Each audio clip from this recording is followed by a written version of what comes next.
ये घटना गोस्वामी तुलसीदास जी की देखी हुई घटना है और अनुभव की हुई। ये 56 रामायण में है। पिताजी इसको बहुत ही लय से गाया करते थे। बहुत मार्मिक घटना है। श्री गुरु चरण सरोज बंदी गणनाथ मनाओ, जेहि प्रसाद शुभ होय राम सोई विनय सुनाओ। आरत भंजन राम नाम मुनि साधुन गाई, सुमिरत गाढ़े होत नाथ सब ठौर सहाई। गोस्वामी जी कहते हैं कि राम नाम जो है कष्टों को निवारण करने वाला होता है, कष्ट सहने की सामर्थ्य देने वाला होता है। ऐसे साधुओं ने कहा है, महापुरुषों ने बताया है, गुरुजनों ने बताया है। और राम नाम का स्मरण, राम नाम का जप जो है, गाढ़े नाथ होत सब ठौर सहाय। सभी स्थानों में जब संकट पड़ जाए तो सभी स्थानों में सहयोग करता है वो। इसलिए गोस्वामी जी कहते हैं कि श्रीपति रघुपति अवधपति करहु नाम सो जापना, कृपा करहु श्री रामचंद्र मम हरहु शोक संतापना। एक बार गोस्वामी जी तुलसीदास जी महाराज जो है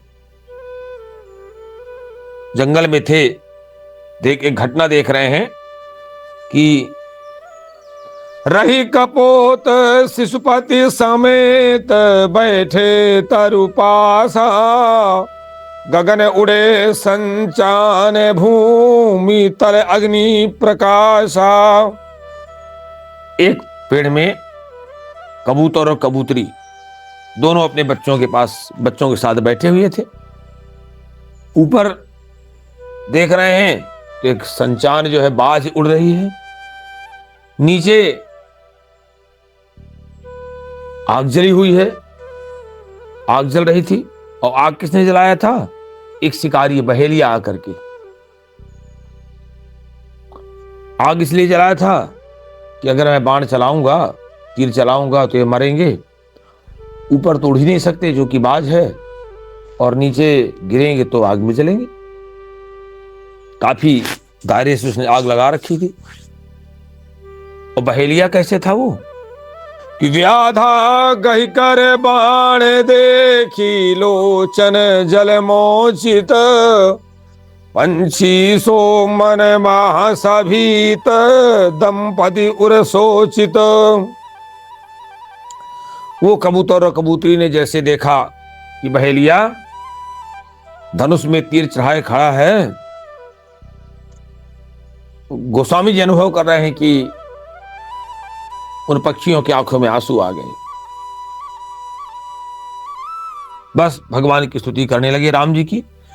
पंछी सो मन महासभीत दंपति उर सोचित। क्या स्तुति करने लगे भगवान से, राम जी से? दुष्ट दवन करुणा यतन राखिलेहु शरणापना, कृपा करहु श्री रामचंद्र मम हरहु शोक संतापना।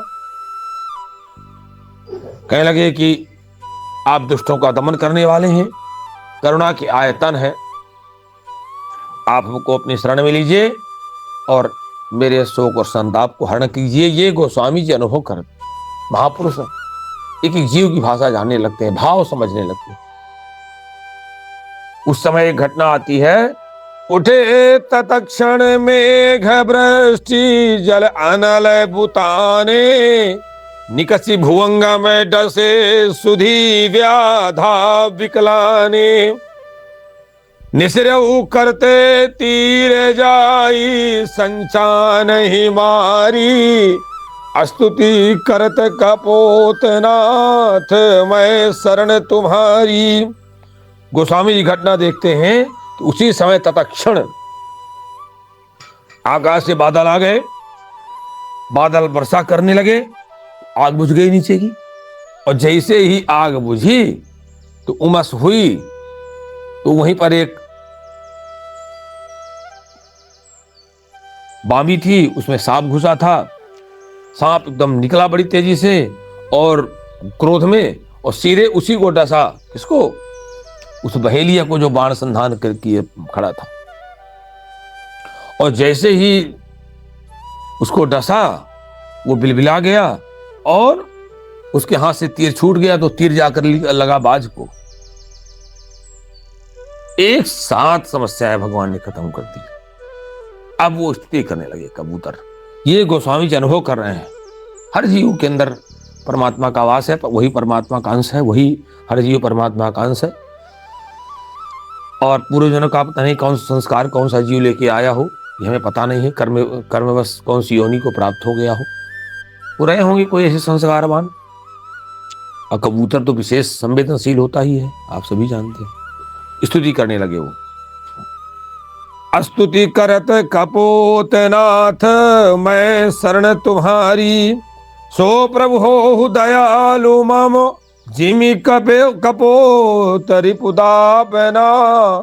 कृपा करहु श्री रामचंद्र, मम हरहु शोक संतापना।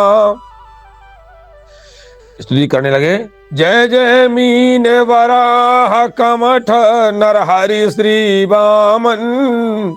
परशुराम श्री राम कृष्ण, जनहित खलदामन। जगन्नाथ कल्कि नमामि, दस विधि वपुधारन। अमित रूप अगणित चरित्र, कृत नाम उदारन।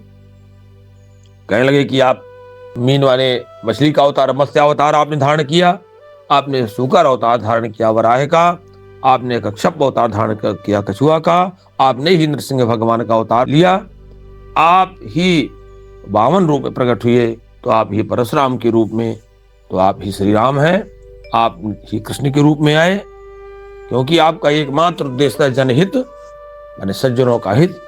जो भजन करते हैं आपका, उनका हित करना और दुष्टों का दमन करना। आप ही जगन्नाथ हैं, आप ही कलयुग में कल्कि अवतार के रूप में आएंगे। ये 10 नाम है।